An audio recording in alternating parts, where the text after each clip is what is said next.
The reasons why the armed herdsmen attacked Imo State communities, killed several indigenous people, of course, injured a pregnant woman, was not far from the truth that was revealed by Mazi Nnamdi Kanu. Today, Mazi Nnamdi Kanu is being justified that the southeastern governors are not committed to the safety and security of the people.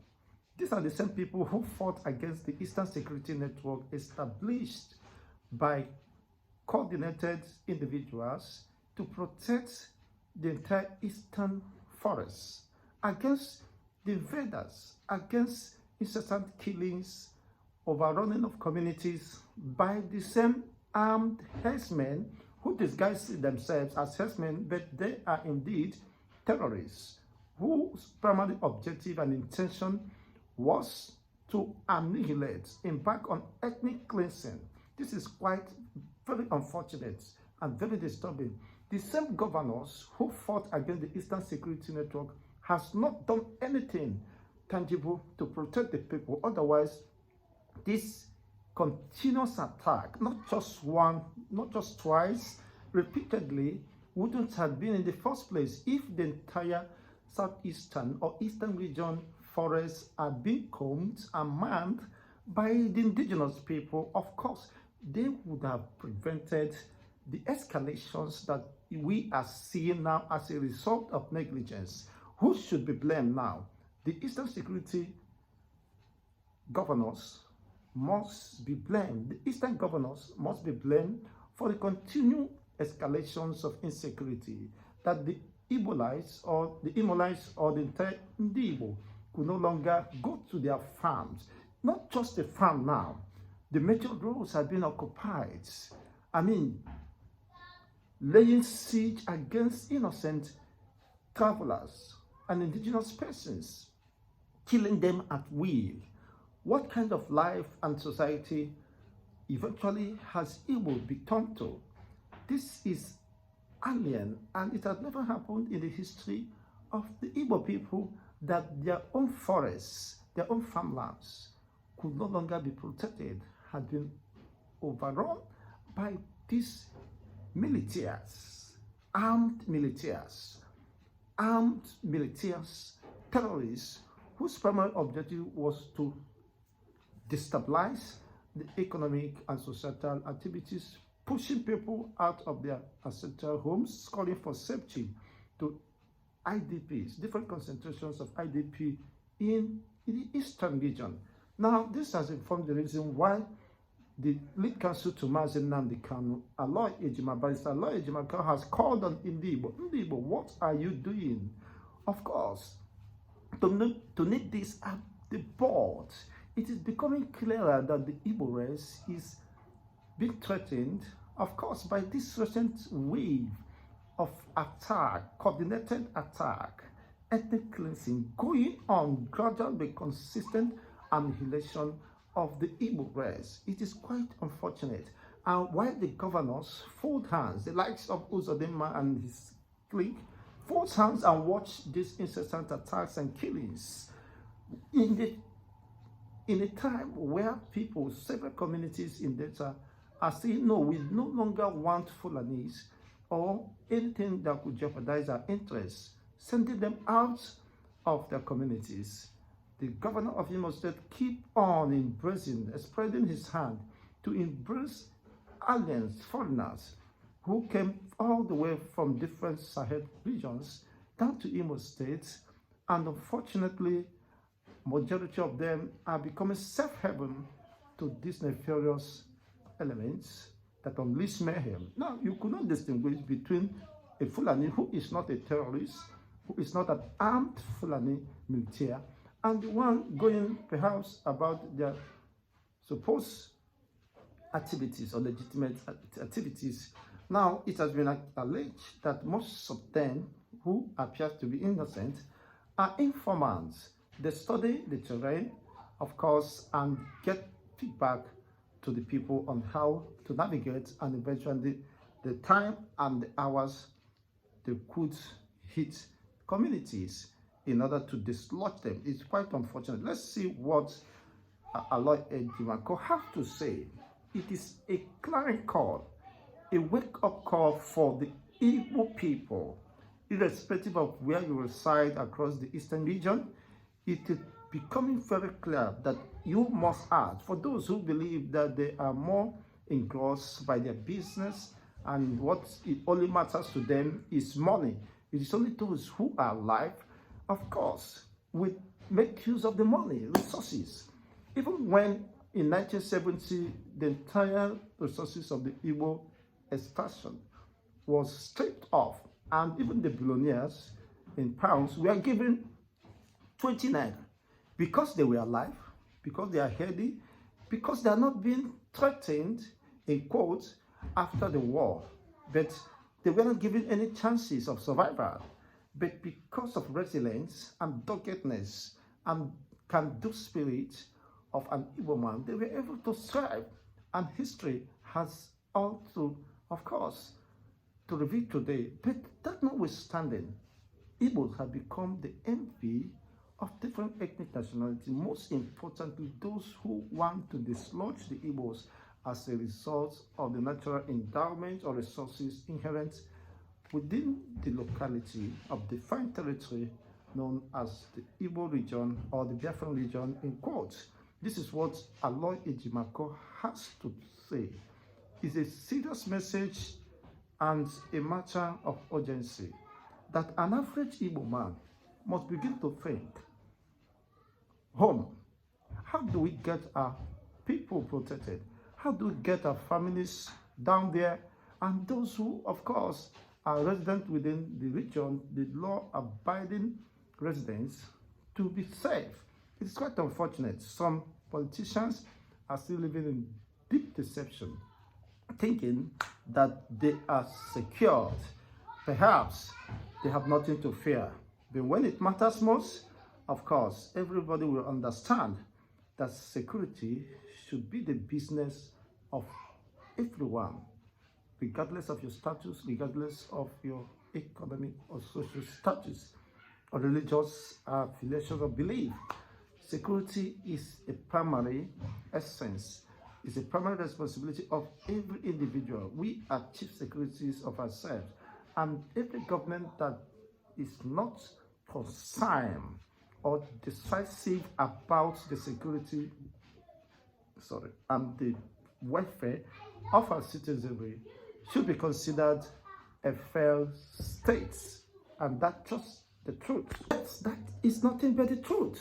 Now the question is an important issue and an important subject we must all discuss. Everybody must lend his or her voice on this matter of importance, regardless of wherever you reside, could be in diaspora or home. When it is done on the Igbos, they will understand perhaps there is no other place or inheritance they could have. The West cannot accept them. Is it the North that is already boiling? Nowhere could accept you. So if you fail to defend yourself, you risk being, of course, you risk being extinct. And that is quite a very terrible statement.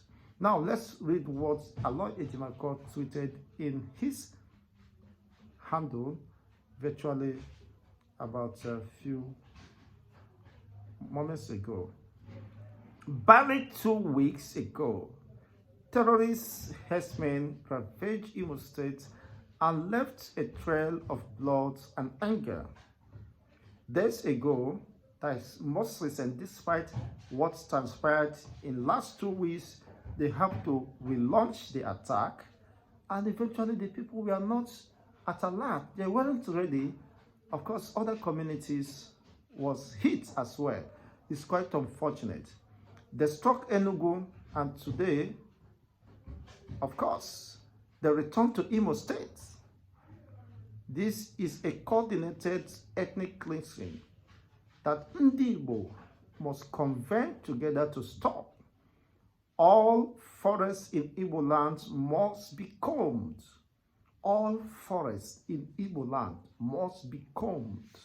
But who are you talking to? It's one thing to communicate such noble idea, of course, as a matter of urgency and emergency, but it is another thing for the people to understand and comprehend the depth and the weight of such matters.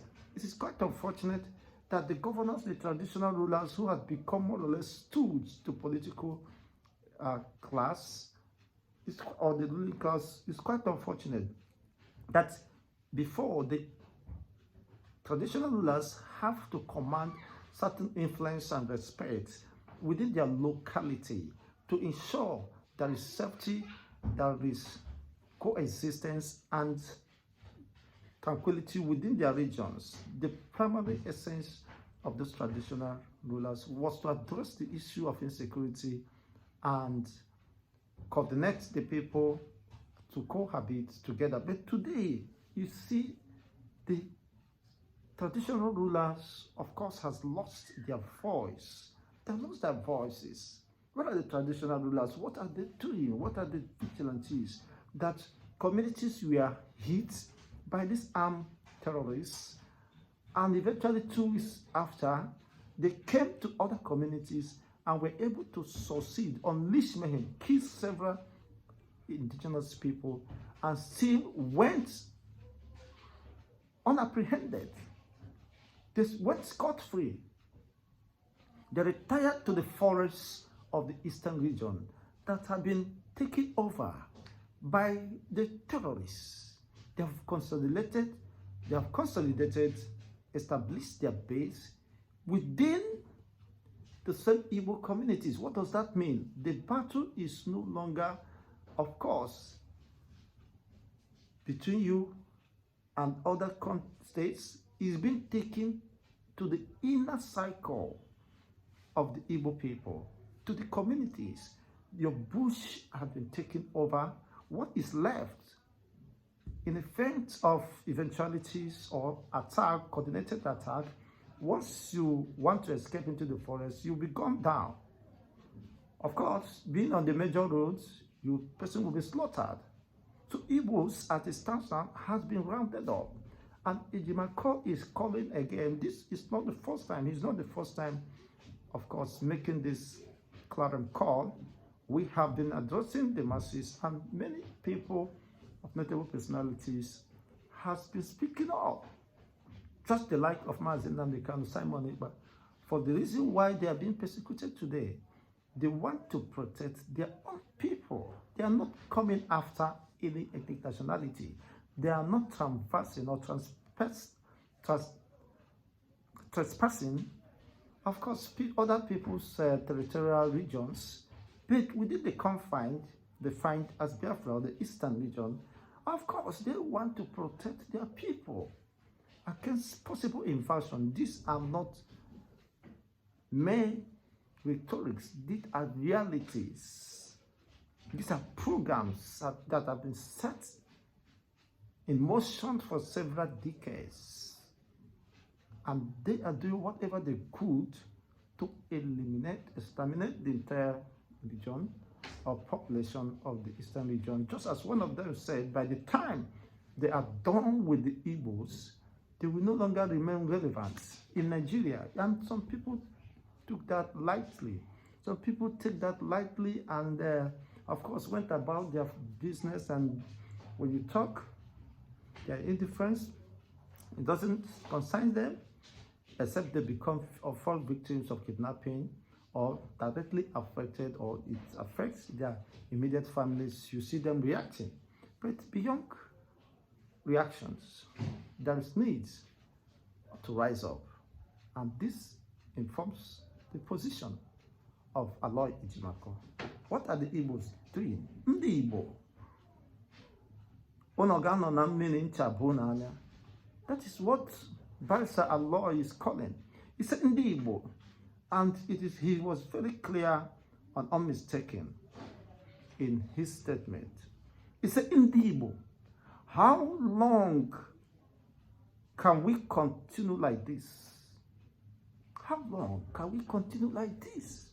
Are you not touched? Are you not emotionally disturbed, psychologically tortured by what is going on? That our women are being raped, Our daughters, our wives are being raped in the broad daylight in Igbo soil, in Igbo lands, and yet nothing is being done about it.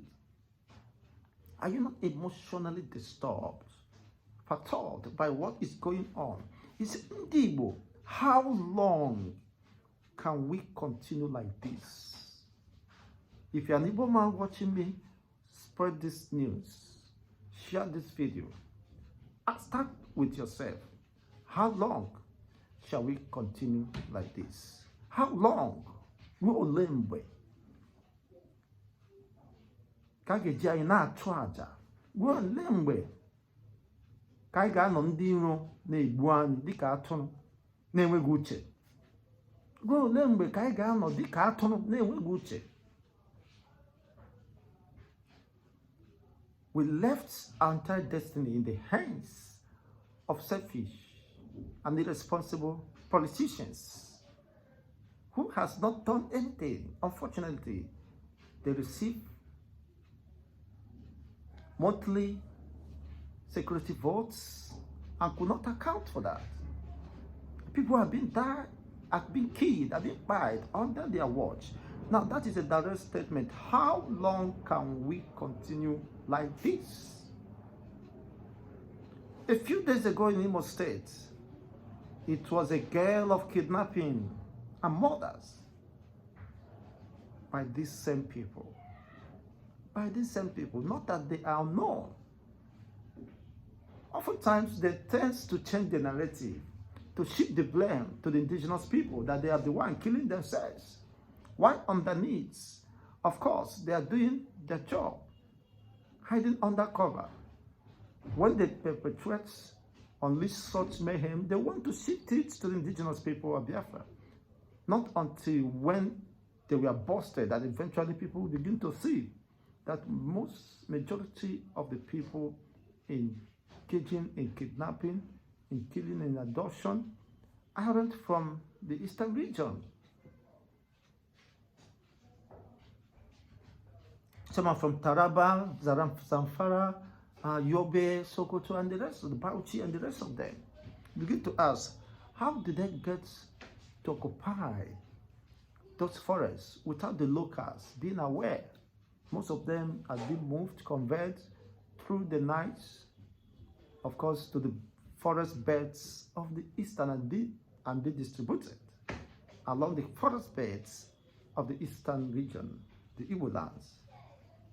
And they have been supplied with all the necessary ammunitions, logistics they needed to embark on their mission. This is a mission with a definite, defined objective and time bound. And they consider perhaps this is the right time to hit. Why we confuse them, why we throw confusion among them, they begin to fight themselves. We accuse them of being responsible for the dastard act we are carrying out undercover, of course, disguise, and eventually we continue doing what we are doing. Now we think we have done our best, consolidate our forests, have navigated and monitored the entire region. It is time to strike. And that is just what they are doing. They are just running the ability to overrun the entire eastern region within a defined shortest possible time. It's quite unfortunate. That is a question. He said now they are ported to Enugu. IMO State killings. Enugu, of course, has become a war zone. What is happening? And you have politicians, you have senators, you have House of Representatives, State Assembly members, and the rest of them, the governors, the local governments, and the rest of them. What is happening? That is a question. What are they doing? He said, comb the forests. All the forests of the eastern region must be combed. But unfortunately, could that be too late? Because virtually majority of this forest has been under the control of these terrorists or cell groups. It's quite unfortunate. It must burden you. It must bother you, and it must be a concern, an expression of worry for the Igbos. Some say, it doesn't matter. When it matters most, you see the Igbos will come. How dare you? When the enemy has studied everything about you, within you, they have already taken the strong base, the advantageous regions within the southeast. Forest is one of the advantageous regions. One, because they will force famine and make sure that the people could no longer go to farm to harvest or plant for the next season, thereby increasing economic instability within the region, while they unleash mayhem on the weak population of this region.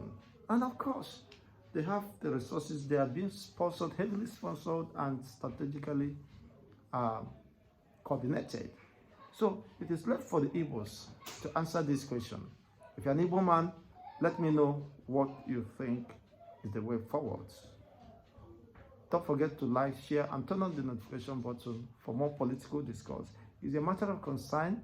Reason why Mazi Nnamdi Kanu is passing through the ordeal he's facing now. She said, I don't want my people killed. This is the reason why we are here. Let there be calm, absolute calmness, peace in the region, in the Biafran region, in the eastern region. But today, are we experiencing such? What we are experiencing on a daily basis is spite of killings, escalations under the watch of these governors. Perhaps the system could not question them. Nobody could dare to touch them. Nobody could dare to ask them, why are all these things happening? And yet, the eastern regions are the most regions militarized by the presence of the security operatives. And yet, abduction is at increase, kidnapping, organ harvesting, killings, and the rest of them is at rampant. We should hold the government accountable, because the primary responsibility of any government is to protect life and property. When they fail in that, the essence of governance is defeated. And such society could be considered to be in the state of anarchy or jungle, as the case is. Let's have your own take. Thanks for watching.